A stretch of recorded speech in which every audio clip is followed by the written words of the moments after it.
Bonjour et bienvenue dans ce nouvel épisode de Tracker, le podcast bourse du journal L'Écho. Cette semaine, on reçoit dans nos studios Jérôme Folck. Il est directeur de la distribution pour BlackRock en Belgique et au Luxembourg.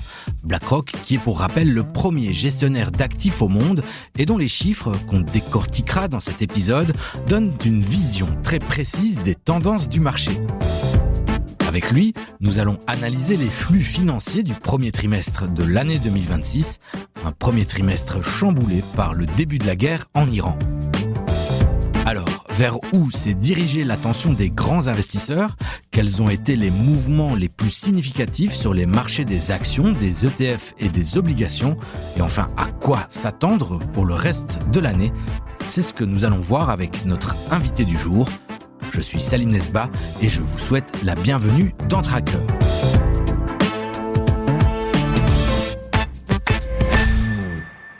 Jérôme, bonjour. Bonjour Salim. Alors, on a connu un premier trimestre en deux temps. Au début 2026, on était encore dans un scénario d'une nouvelle année faste pour les marchés. Mais début mars, les choses ont changé avec l'ouverture du conflit au Moyen-Orient. Est-ce que vous avez fortement recalibré votre feuille de route après l'escalade du conflit au Moyen-Orient ? Je parlerai davantage d'un recalibrage de posture plutôt qu'un changement de cap fondamental.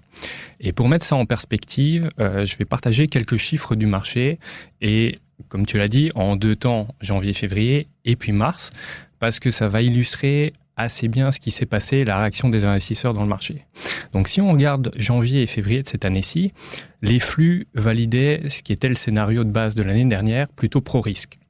Donc, respectivement, 142 milliards et 251 milliards de dollars ont été collectés à travers les ETF ces 2 mois-là. Donc, forte collecte sur les actions et aussi sur l'obligataire, avec finalement un élargissement des moteurs de croissance au-delà uniquement du secteur technologique qu'on avait connu l'année dernière. Si on prend maintenant un peu de recul et qu'on met ça en perspective avec 2025, c'est assez intéressant. Donc, premier trimestre 2025, premier trimestre 2026, au niveau global, on a une accélération des flux vers les ETP, les ETF en général, de 23%. Donc on est passé de 288 milliards de dollars à 354 milliards de dollars. Ça, c'est uniquement sur les actions. Sur l'obligataire, même croissance, même un petit peu plus importante. Donc plus de 30% supplémentaires sur ces 2 mois-là. En Europe, l'image est plus ou moins la même en termes de croissance, bien sûr, à l'échelle européenne. Ce qui change en mars, c'est que le marché commence à traiter le Moyen-Orient pas uniquement comme un épisode géopolitique, mais bien comme un choc d'offres. Énergie, inflation et chaîne d'approvisionnement. Donc les flux sont restés importants, mais c'est la composition qui devient plus défensive. La manière dont BlackRock a abordé ce conflit-là, elle est aussi en 2 temps.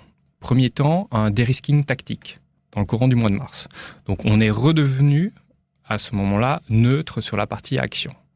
Changement cette semaine-ci, où on est redevenu surpondéré sur les actions américaines et les actions émergentes. Donc ce changement, c'est de cette semaine ? Oui, c'est un changement tout récent, principalement en estimant que les dommages sur la croissance mondiale restent contenus.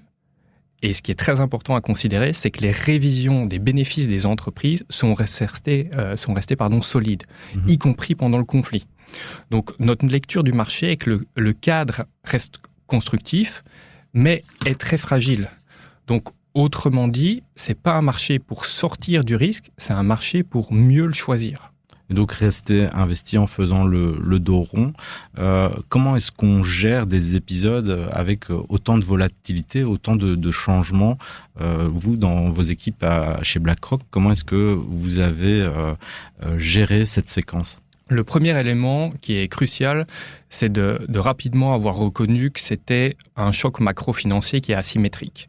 Donc, sur les actions, on a évité de traiter le mouvement comme une simple baisse avec des opportunités d'achat indistinctes. Le marché, il est devenu beaucoup plus étroit et aussi technique. Donc, on a vu aussi des éléments de marché qui réagissaient parce que la liquidité était relativement limitée.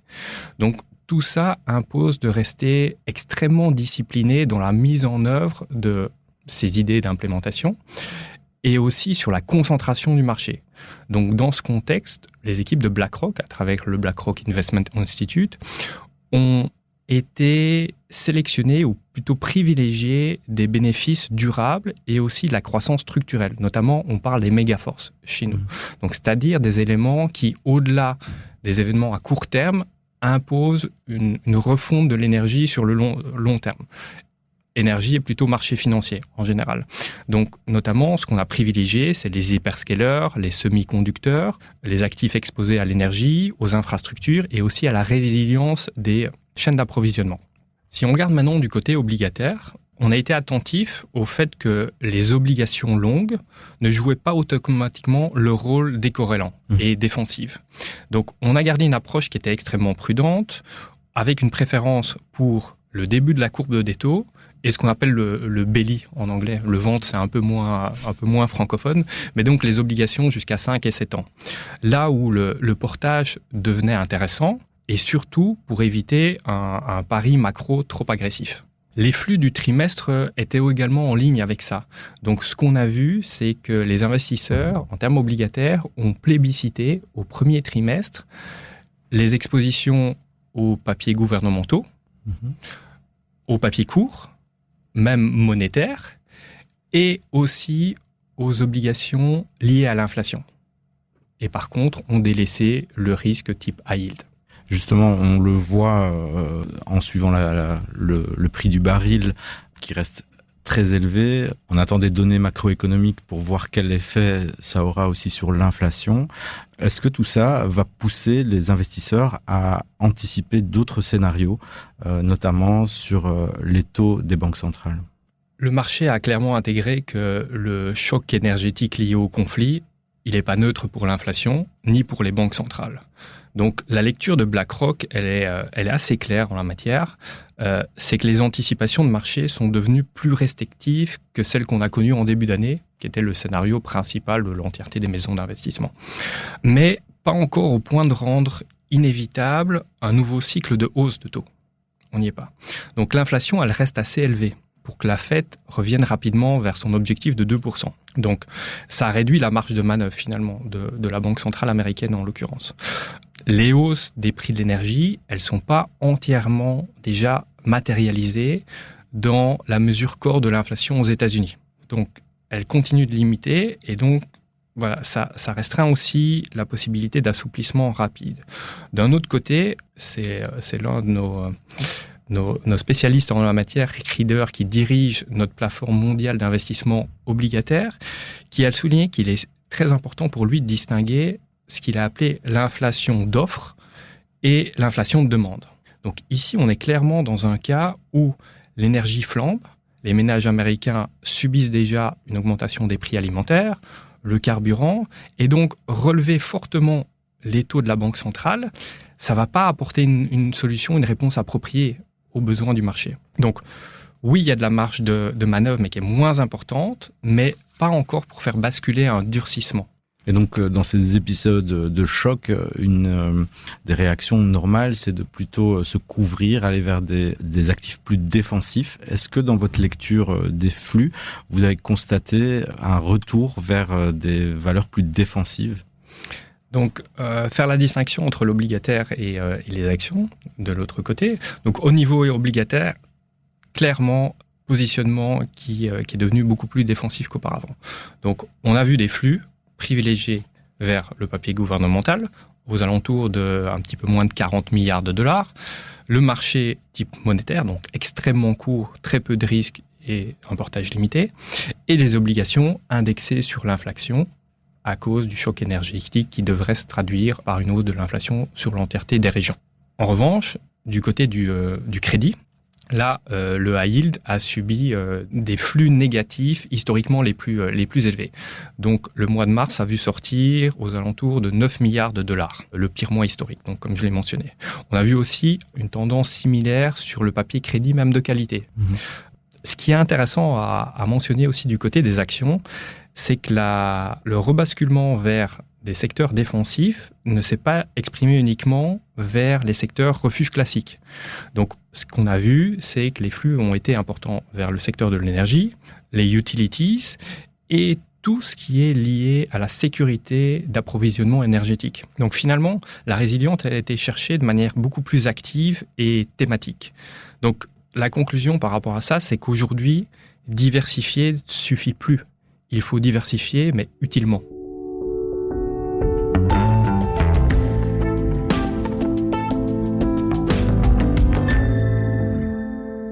Alors dans ce premier trimestre, on a aussi vu à la fin du premier trimestre plusieurs maisons passer d'une surpondération à une position plus neutre sur les actifs risqués.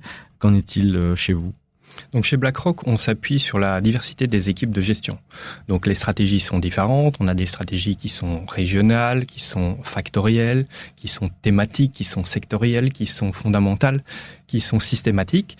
Et donc tout ça s'inscrit dans un cadre global qui est porté par le BlackRock Investment Institute, qui va définir ses visions sur base de signaux macroéconomiques sur le long terme et aussi nos convictions d'investissement. Donc on est passé, comme je l'ai mentionné, à une posture plus défensive dans le courant du mois de mars. On est revenu au poids de l'indice de référence. Et récemment, on a augmenté nos positions. Donc le message aujourd'hui n'est pas de sortir du marché, mais plutôt de rehausser le degré de sélectivité dans la prise de risque.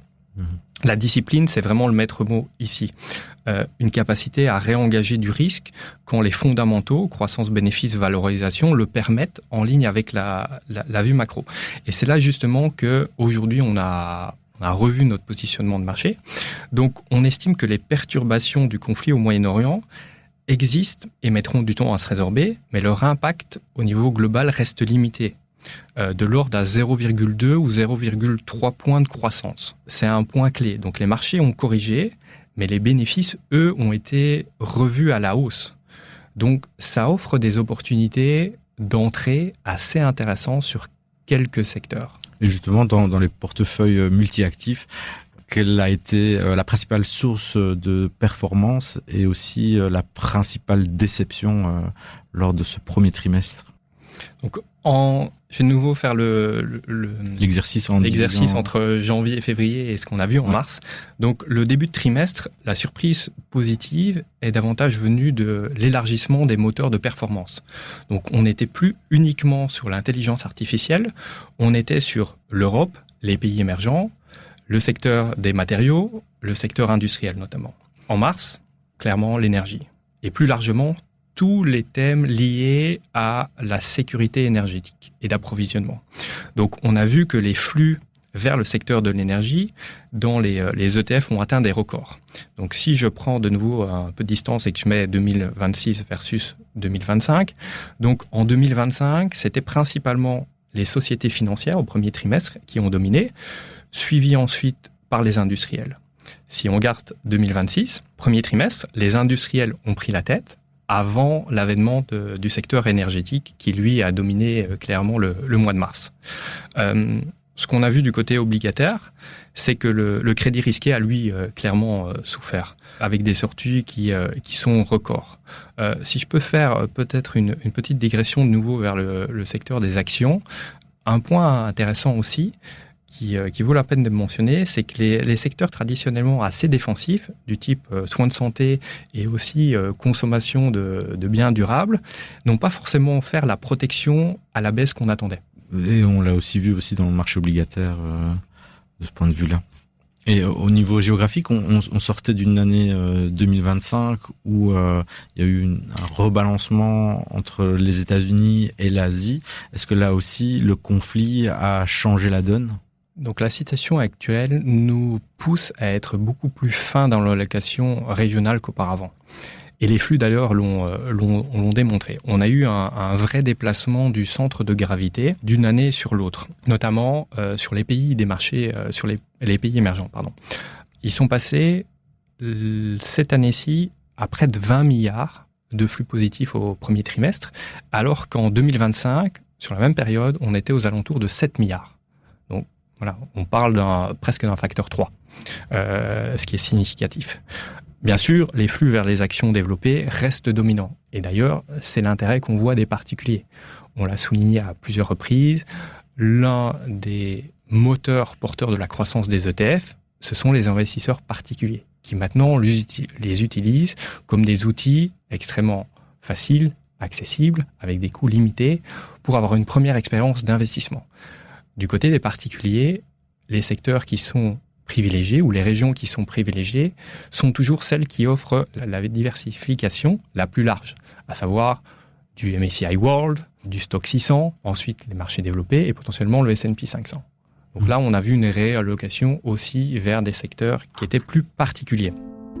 Aujourd'hui, d'un point de vue de BlackRock, les États-Unis restent relativement plus robustes grâce à la qualité des bénéfices et à la productivité qui a une moindre vulnérabilité énergétique directe et des valorisations qui se sont améliorées aussi sensiblement.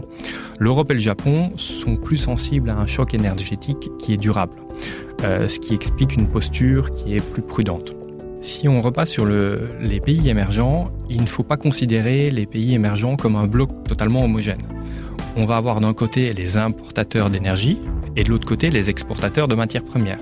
Et les pays qui vont bénéficier des méga-forces. On a parlé notamment de l'intelligence artificielle. Donc c'est d'ailleurs pourquoi BlackRock est devenu plus constructif sur les actions des pays émergents. Donc on continue à avoir de la valeur dans les thèmes qui sont durables, fragmentation géopolitique, la défense, l'indépendance énergétique, la résilience des chaînes d'approvisionnement et aussi les infrastructures. Donc dans l'environnement actuel, ne pas prendre de risque est en soi un risque très important.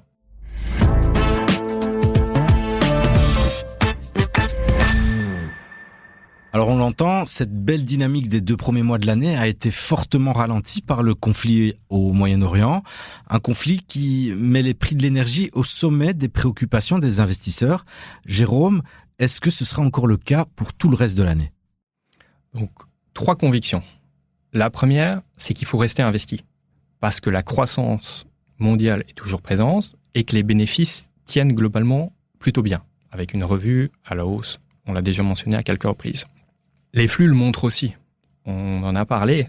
Malgré le choc géopolitique, la collecte action globale a été plus élevée au premier trimestre 2026 qu'au premier trimestre 2025. Ce qui dit bien qu'on est plutôt dans un marché de rotation et pas de capitulation. Deuxième conviction, c'est le thème de l'intelligence artificielle, qui reste une thématique qui est structurelle.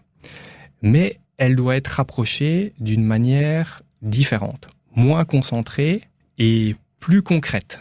Pas uniquement sur les gagnants qui étaient un nombre très limité de sociétés auparavant, qui ont principalement mené la performance de tout le secteur d'activité.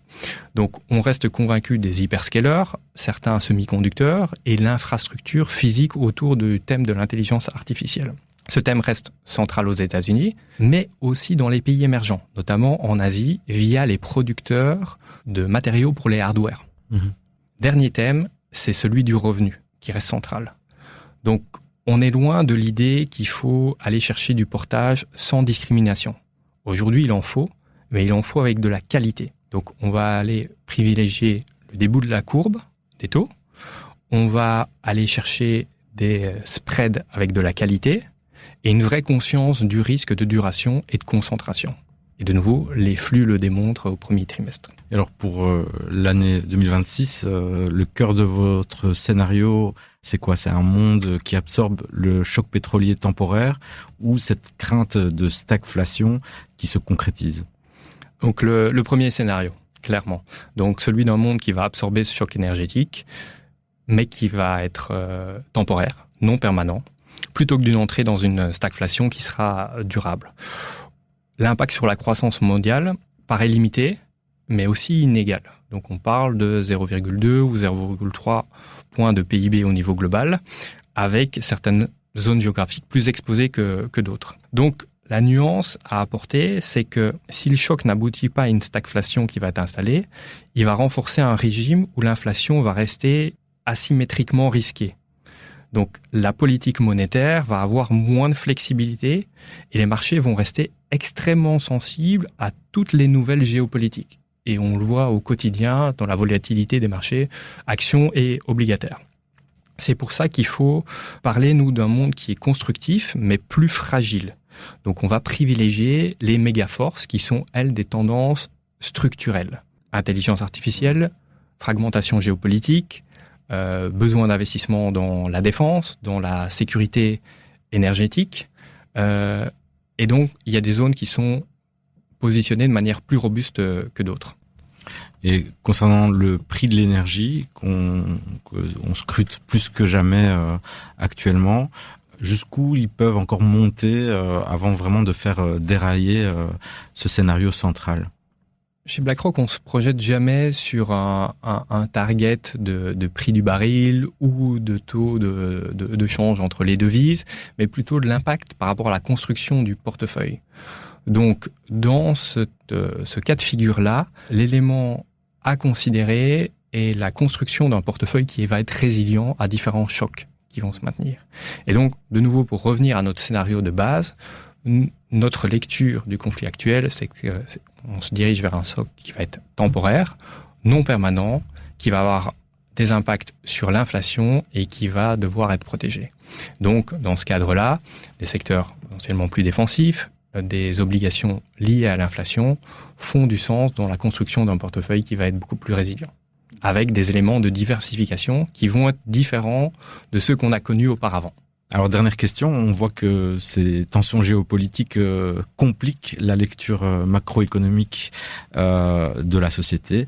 Comment ces éléments reconfigurent-ils vos préférences régionales entre États-Unis, Europe et, on l'a bien compris, les pays émergents, en affinant sa position et en ne les considérant pas comme un seul bloc? Donc, récemment, le BlackRock Investment Institute a revu sa pondération et une surpondération sur les zones géographiques des États-Unis et des pays émergents, en lien avec l'impact estimé sur la croissance mondiale, globale, mais aussi la distinction sur les régions, là où l'Europe et le Japon vont être plus exposés à un choc énergétique qui va être pérenne.